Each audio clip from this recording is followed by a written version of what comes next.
I'm here to discuss the deals market with BDO partners Andrew Begley and Daniel Martin. Hello, how are we? Hi, Madison. Hi, Madison. Could each of you please sum up for me how this year has gone for the mid-market deals market in New Zealand? Yeah, it's been a continuation really of 2024. So last time we caught up, we were, I guess, cautiously optimistic about 25. Or 24 was a bit of a challenging year, and to a large degree, we've seen that continue. We've seen a slight uptick in deals complete and activity, so I think we've had about a 6% increase in that, but deals are still taking very long. It's still been a challenging environment for a lot of buyers, and yeah, deals are just taking a long time, and buyers remain cautious. Sounds like you've been busy this year then, Daniel. Yeah, there's a level of resilience in the mid-market in New Zealand. Our clients have been active to a certain degree. I like to think, well, term is a little bit of a muted market, but we've been busy, so it hasn't been a bad year. Awesome, fabulous to hear.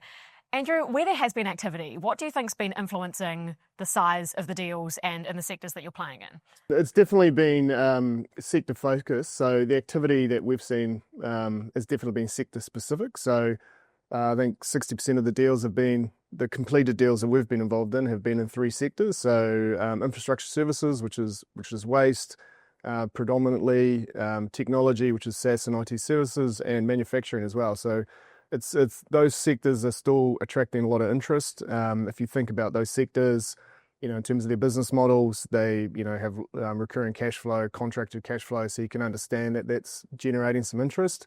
In terms of the deal value, waste businesses, generally larger assets in New Zealand.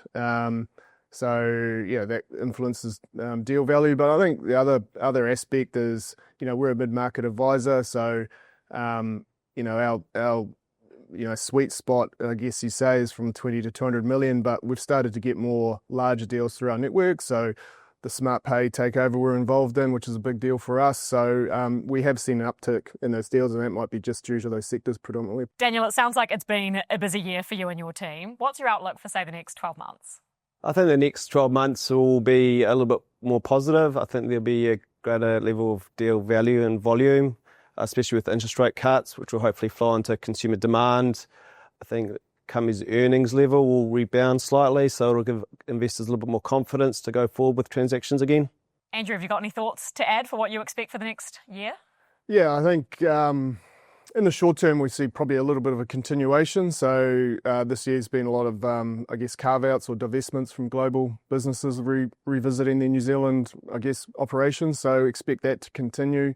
Expect consolidation in those sectors to continue, especially in IT and SaaS.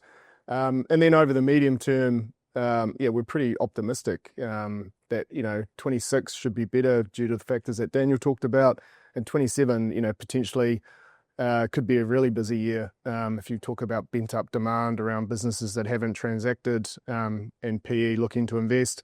That's all caveated, of course, around the election and what happens with that. But it could be. We're cautiously optimistic about next year and excited about 27.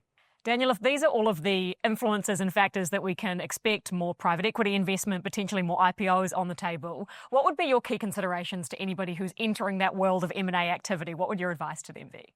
I think going cautiously as usual. There's a bit more focus on sort of your tech DD these days and AI and the role that's playing. So I think investors need to be sort of conscious of that and make sure they've got the right experts in there to assist them. But your traditional financial DD, legal, are still very relevant and important when you're trying to do a deal in New Zealand, and be conscious of the timetable. So, things are taking a long time, but hopefully they're going to shorten in the medium term. Well, if any of you get an IPO deal, you know who to call. Let me know about it. Thanks so much, guys. Thank you.